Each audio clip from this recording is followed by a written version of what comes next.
আমার ব্যাপারে যখন বান্দারা জানতে চায়, বান্দাদেরকে আমি আল্লাহ নিজেই জানিয়ে দিচ্ছি, রাসূল আপনি ঘোষণা করে দেন, উজিবু দাওয়াতাদ দাঈ, আমি বান্দার অতি নিকটে, যখনই সে আমাকে ডাকে, আমার বান্দার ডাকে আমি সাড়া দিই। কি চমৎকার কথা যে আল্লাহ আপনার আমার ডাকে সাড়া দেন। কদা ইল্লাদ দুআ ولا يزيد في العمر إلا البر وأن الرجل لا يحرم الرزق بخطيئة يعملها أو كما قال الله تعالى في شان حبيبه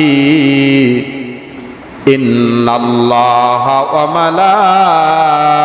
وملائكته يصلون على النبي يا أيها الذين آمنوا صلوا عليه وسلموا تسليما اللهم صل على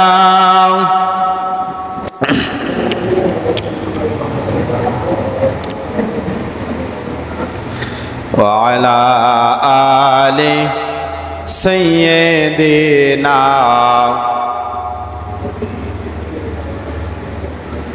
হৃদয়ে মুহাম্মদ জীবনে মুহাম্মদ প্রাণেও মুহাম্মদ চেতনা মুহাম্মদ আল্লাহুম্মা সাল্লি আলা সাইয়্যিদিনা মাওলানা মুহাম্মদ ওয়া আলা আলি সাইয়্যিদিনা মাওলানা মুহাম্মদ الصلاة والسلام عليك يا رسول الله الصلاة والسلام عليك يا حبيب الله الصلاة والسلام عليك يا شافي المذنبين الصلاة والسلام عليك يا رحمة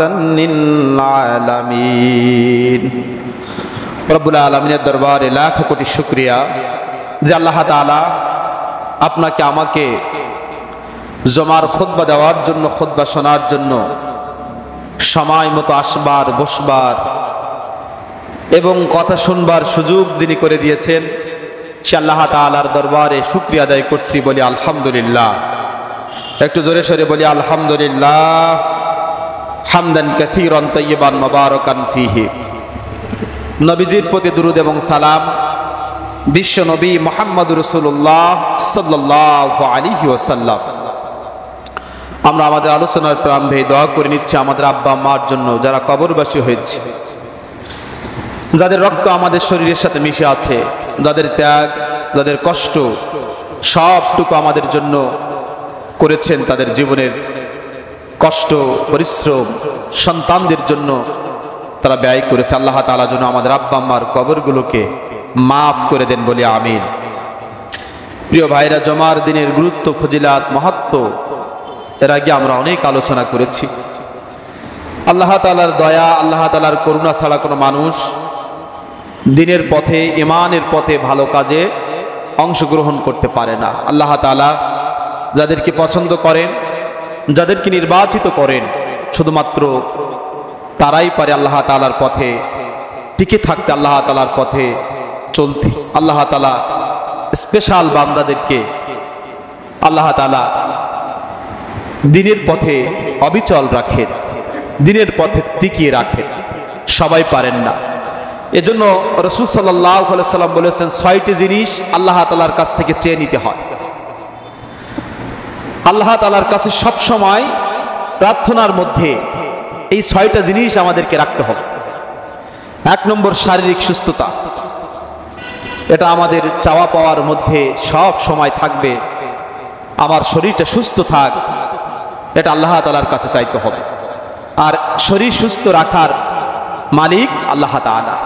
আপনার আমার দেহ, আপনার আমার শরীর সুস্থ রাখার মালিকানাটা হলো রব্বুল আলামিন। এই জন্য আল্লাহ তাআলার কাছে চাইতে হবে শারীরিক সুস্থতা।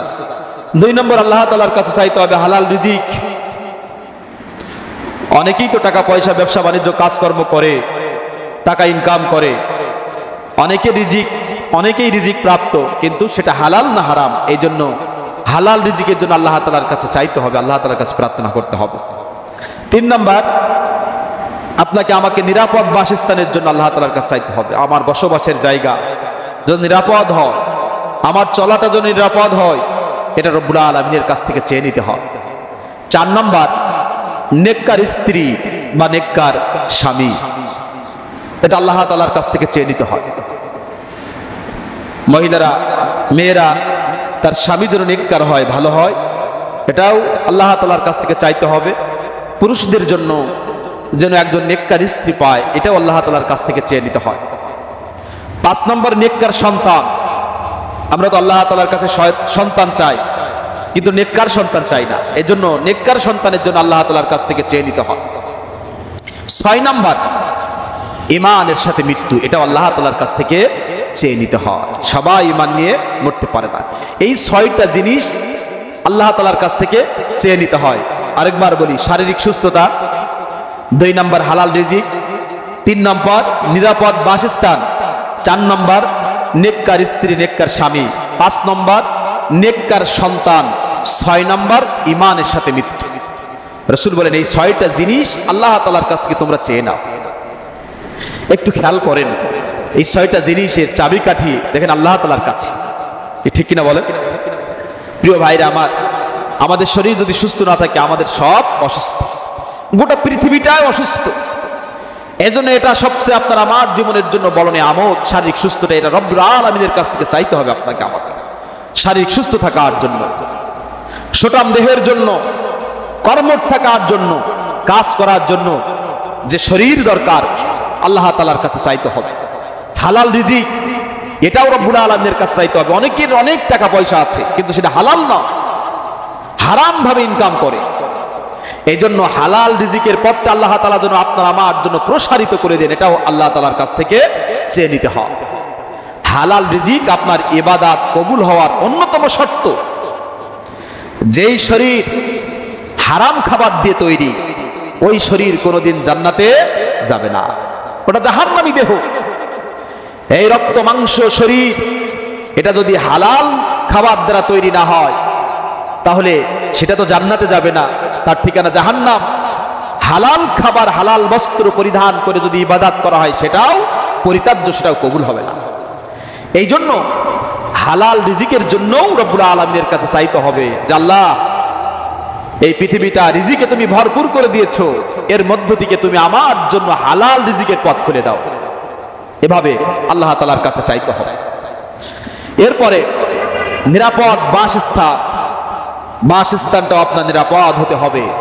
চুরি ডাকাতি চিন্তায় আপনার স্ত্রী বাড়িতে থাকে, নিরাপদে থাকতে পারলো না, আপনার সন্তান বাড়িতে থাকে, নিরাপদে থাকতে পারলো না। এই জন্য এটাও রব্বুল আলামিনের কাছ থেকে চাইয়ে নিতে হয় যে আল্লাহ, তুমি আমাকে একটা নিরাপদ বাসস্থান দান করো, আমার বাসস্থানটাকে তুমি নিরাপদময় করে দাও। এরপরে নেককার স্ত্রী, নেককার স্বামী। স্ত্রী যদি নেককার না হয়, সে স্বামীর পুরাটা জীবন ধ্বংস। ঠিক তদ্রূপ একজন স্ত্রীর যদি নেককার স্বামী না হয়, স্বামীর যদি নেককার স্ত্রী না হয়, তাহলে তার পুরাটা জীবনটা জ্বলতে জ্বলতে তার যেতে হবে। পুরা পরিবারটা একটা জাহান্নামের ছোট্ট কুড়ে ঘর হয়ে যায়। এজন্য নেককার স্ত্রী, নেককার স্বামী, এটা রব্বুল আলামিনের কাছ থেকে চেয়ে নিতে হয়। এরপরে নেককার সন্তান। সন্তান তো আমাদের অনেকের আছে, কিন্তু নেককার সন্তান আছে কিনা, এটা চেয়ে নিতে হয়। নবীরা আল্লাহ তাআলার কাছে নেককার সন্তান চেয়েছেন, কি চাই নাই? হযরত ইব্রাহিম আলাইহিস সালাতু ওয়াস সালাম নেককার সন্তান চেয়েছিলেন আল্লাহ তাআলার কাছে। যে বয়সে সন্তান হওয়ার মতো নয়, সেই বয়সে সন্তানের জন্য প্রার্থনা করেছেন কিভাবে? রব্বি হাবলি মিনাস সালিহিন, আল্লাহ তুমি আমাকে একটা নেককার সন্তান দাও।